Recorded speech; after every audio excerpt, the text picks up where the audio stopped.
Okay, तो जरूर जुड़ जाना वहां पे। चलो स्टार्ट करते हैं गति। गति में पहला यहाँ पे दिया गया अदिश राशि। अदिश राशि यानी इसको हम कहते हैं स्केलर क्वांटिटी, और एक होता है सदिश राशि, वेक्टर क्वांटिटी। तो पहला है अदिश राशि, नाम से क्लियर है। अदिश मतलब दिस मतलब हुआ दिशा, ठीक ना, दिशा डायरेक्शन, और अ लग जाए तो निगेटिव हो गया, मतलब जिसमें दिशा नहीं हो, जिसमें दिशा नहीं हो। दिशा क्या होता है? पूर्व पश्चिम आगे पीछे, ये हो गया दिशा, ठीक ना। और दूसरा इसमें एक शब्द आता है परिमाण।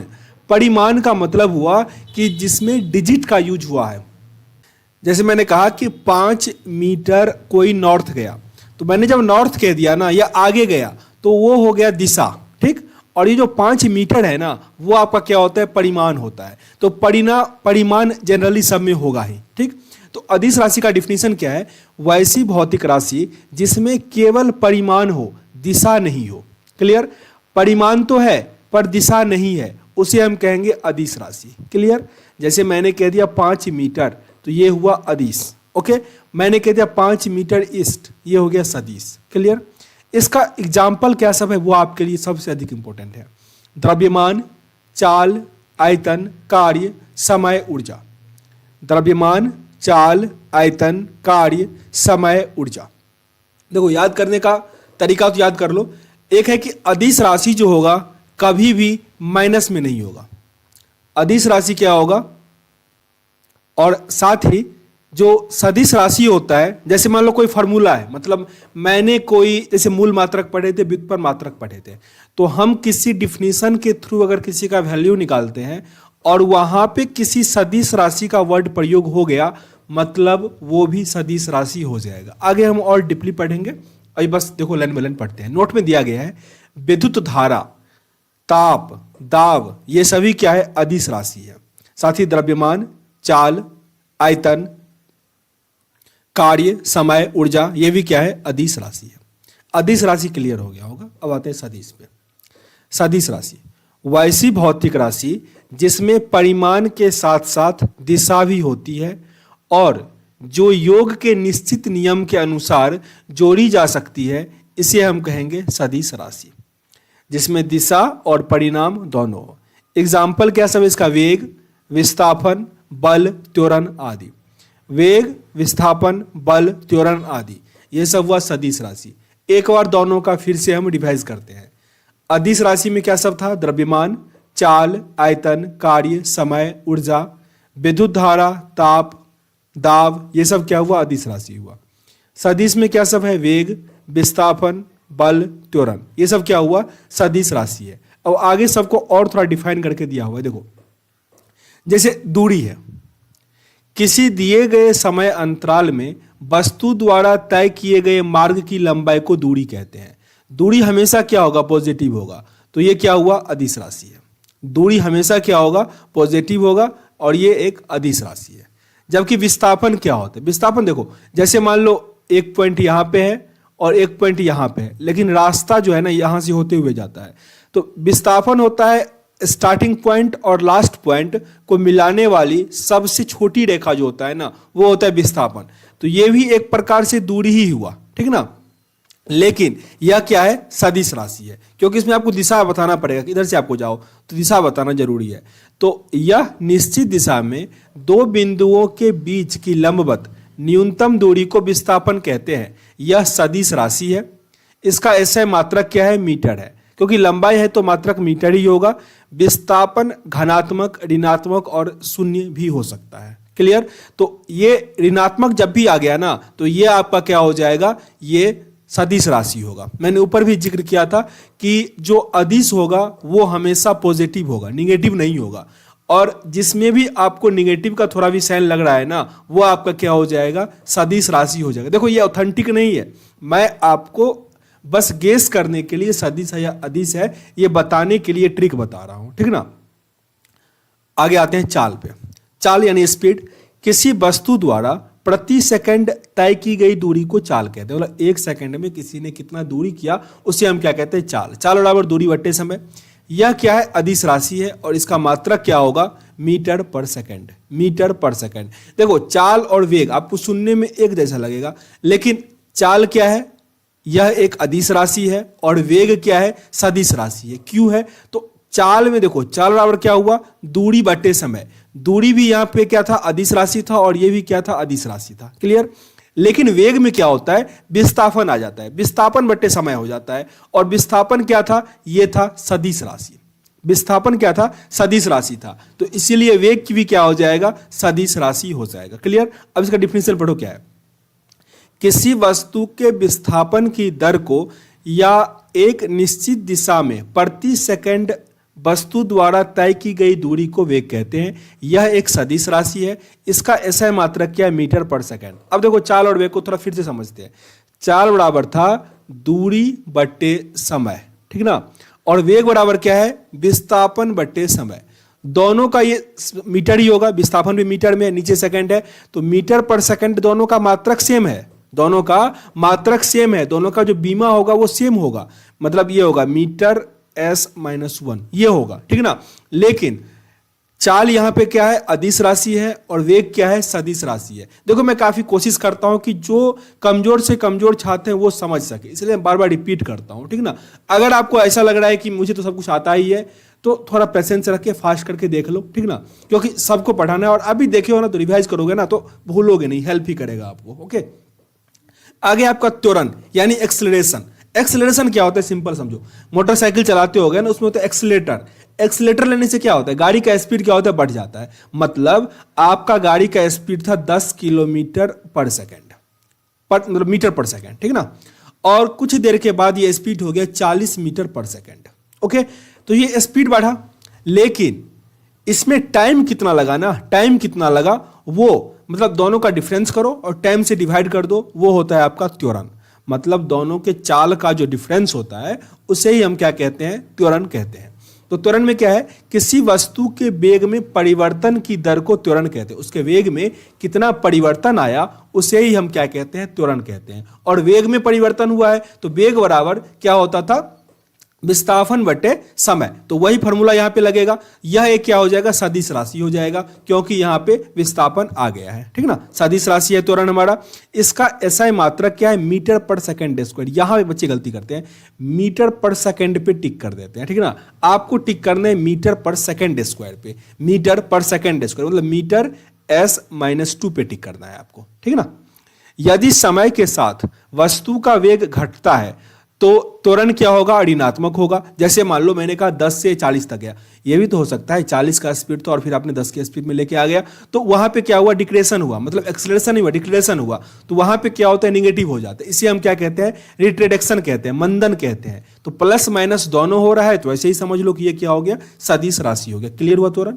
आगे आपका वृत्तीय गति, सर्कुलर मोशन। देखो मेरे भाई वीडियो अगर अच्छा लग रहा हो तो लाइक और शेयर जरूर कर दो, ठीक ना, क्योंकि मैं कई बार रिपीट कर चुका हूं कि आप ही के भरोसे चल रहा है ये चैनल, ठीक ना। तो प्लीज शेयर जहां तहां कर दो, जिस ग्रुप में जुड़े हो शेयर कर दो।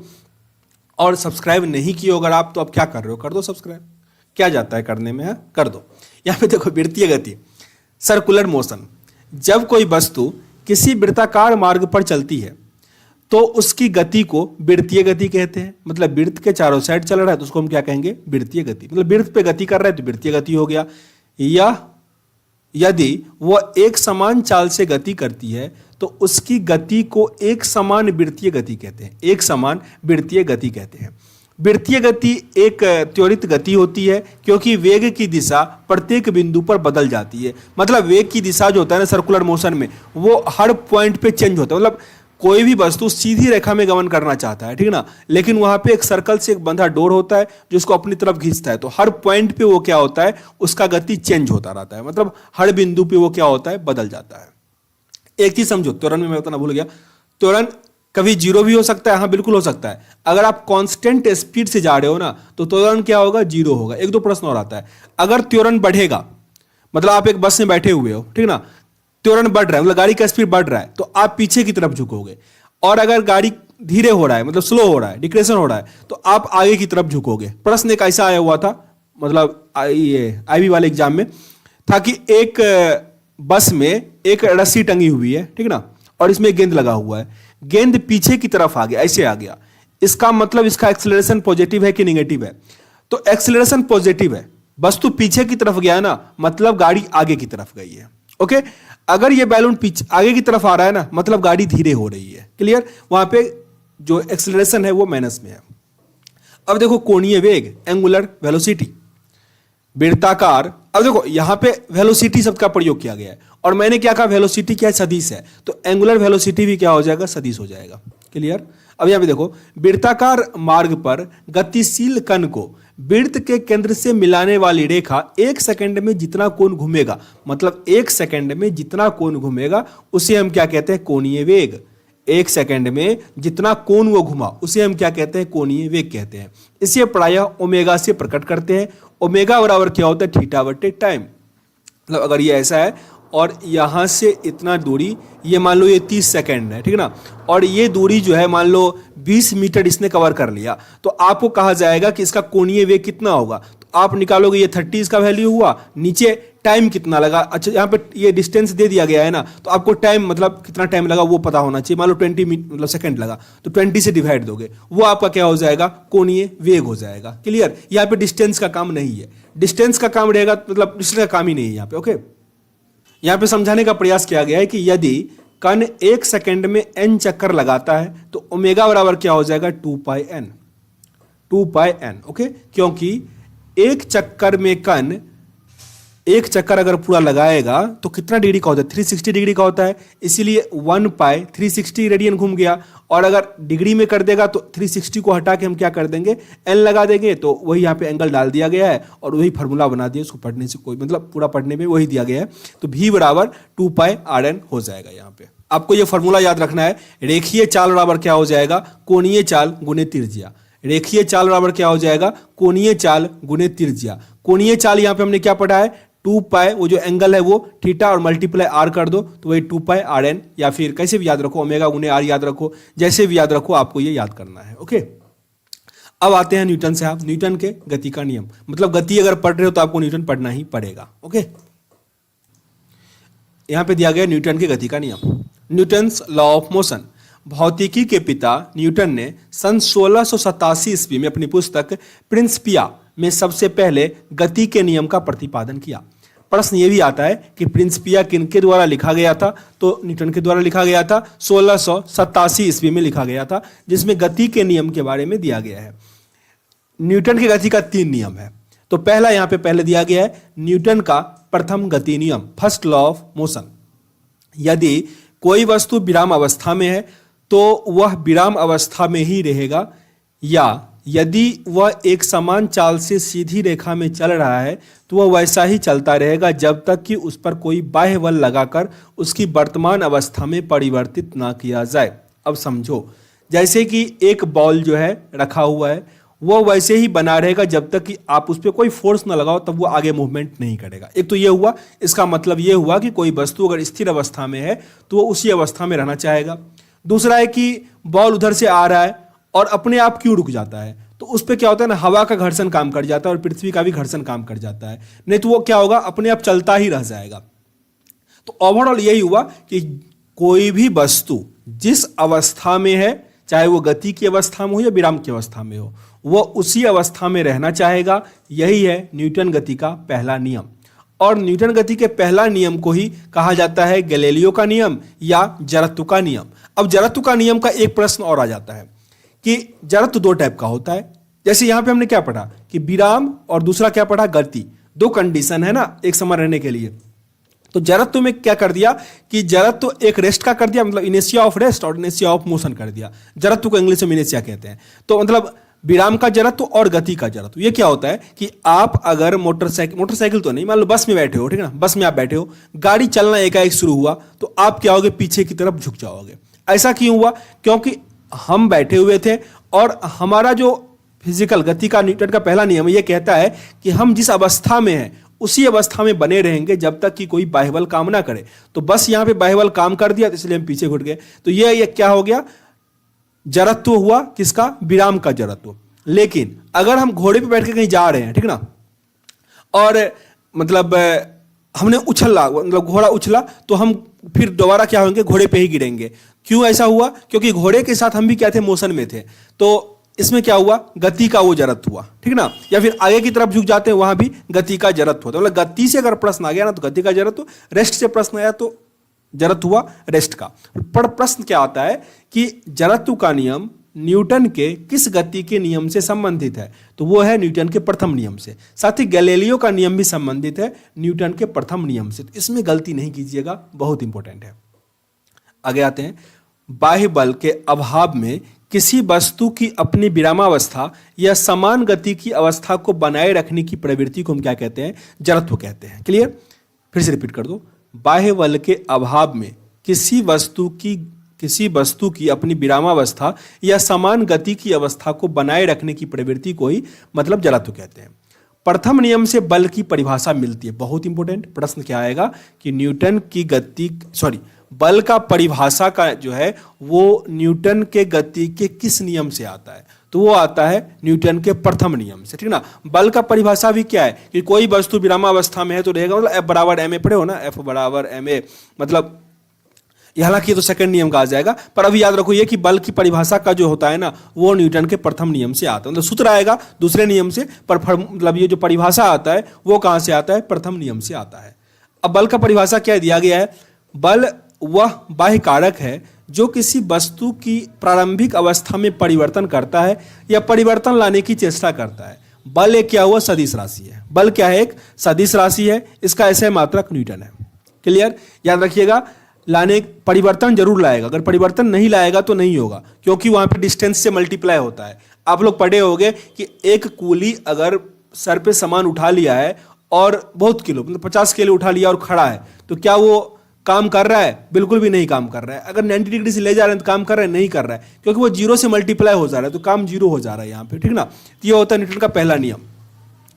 जड़त्व के कुछ उदाहरण दिए गए हैं, जैसे कि देखो उदाहरण, एग्जाम्पल, ये सब आजकल बहुत पूछा जा रहा है। डिफिनीशन आपका कंसेप्ट क्लियर करने के लिए ओनली है, या फिर कभी कभी स्टेटमेंट पे ये प्रश्न पूछ देगा डिफिनीशन, नहीं तो आपका एग्जाम्पल इस सब पे अधिक थोड़ा फोकस करना है।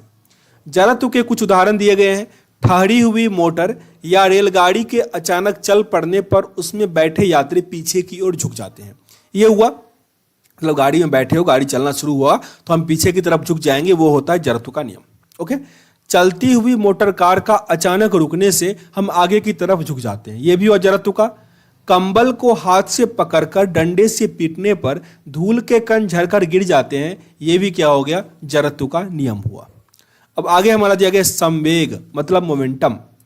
किसी वस्तु के द्रव्यमान तथा वेग के गुणनफल को उस वस्तु का संवेग कहते हैं, अर्थात संवेग बराबर वेग गुणे द्रव्यमान। संवेग निकालने के लिए आपको वेग और द्रव्यमान चाहिए, वेग और द्रव्यमान।